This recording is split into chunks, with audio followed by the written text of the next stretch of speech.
Let's say you get Mary, her husband, and their son's name. You first create a node for Mary. In the brain terminology, nodes are called thoughts. By clicking on the appropriate dot, you can pull a link to another thought. Here is a child thought of Mary's. Thoughts or nodes can have one and only one type, that is visually associated with a text color and an icon.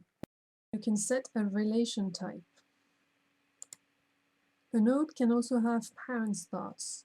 With a semicolon, you can create several nodes at once.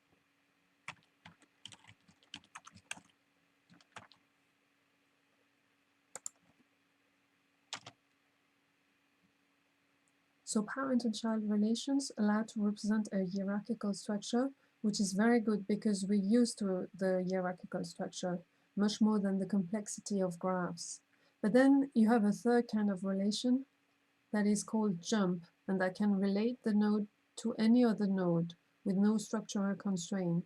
So you can have hierarchical structuring, but you are not restricted to it. It is out of the scope of this talk, but I think this ability to have a body gesture that actually connects ideas with the mouse is valuable in the cognitive process by which we build our inner representation of the subject.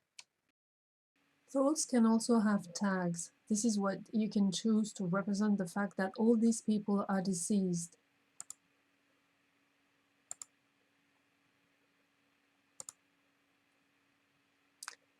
Tags are displayed by an icon on the thought, so you can use them to quickly visualize some information.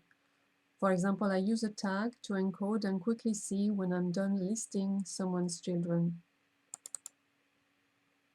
Types and tags are encoded as node, so you can display them to get a list of all nodes with a specific type or tag.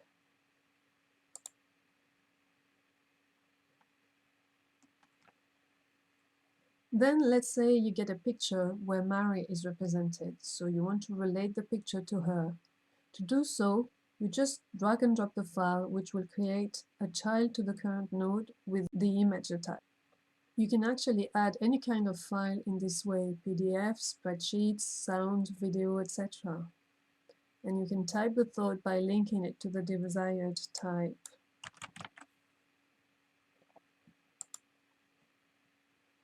Here is a note editor where you can add comments.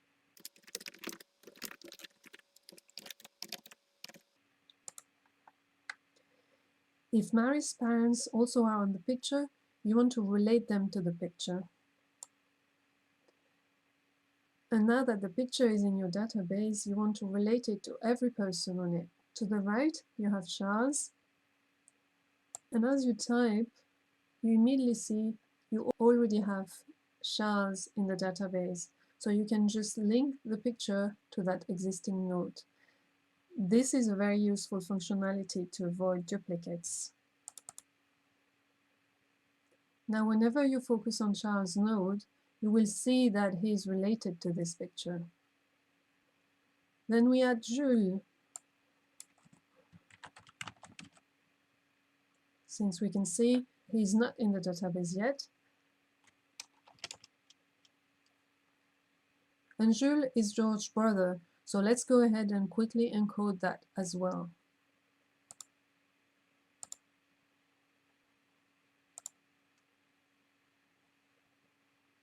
Let's say this is Mary's page on GeneaNet, a very good genealogy website to collect information. With this, I can add that Mary was born December 29, 1749 in Clan Frankenheim.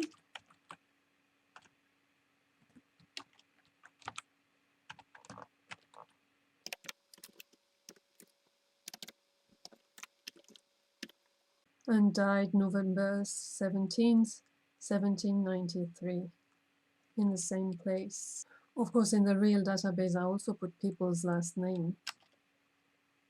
To keep track of the source of this information, I can just grab the URL in the web browser and drag and drop it into TheBrain. The same if this is Mary's death certificate on the Civil Register Archive website. You can even download the PDF and add it to your database, just like we've just added an image. The brain is an excellent user interface for manual data collection, especially because of easy drag and drop of documents and links. Anything you can put on a computer, you can put in the brain. So besides the graph structure, a great advantage of the brain is that there is no format limitation. So you can focus on the subject, put everything about it in one place, no matter the format, and then be sure of which application to search, no matter what you're looking for. It makes it easy to structure incoming information without having to follow a strictly formal order. You can collect as it comes according to your own user agenda. In this genealogy use case, for example, at some point I'm talking with one of my parents' cousins, so I want to work on the subgraph around her. Another day I'm reading historical information, then I want to work on people of my genealogy who might be related to the historical figures I read about. With the brain, I can be sure to put things in the right place, and it is no structural problem if some parts of the genealogy go faster than others. To find the people you want to relate new information to, the brain offers several search strategies. So if one fails, you always have another. And easily find the right place to put new information is very important to help keep the structural coherence of manually collected data. First, you can instantly go anywhere in the graph with index search. This demo brain only contains a couple of nodes, but it is as quick in a 20,000 nodes brain. When you don't remember the name, but something related to what you're looking for, you can go to the node you remember and then follow relations.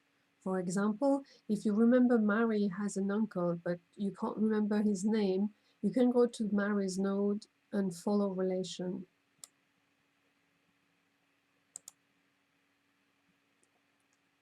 You can do this with a place, a date, a picture, anything you remember in relation to what you're looking for.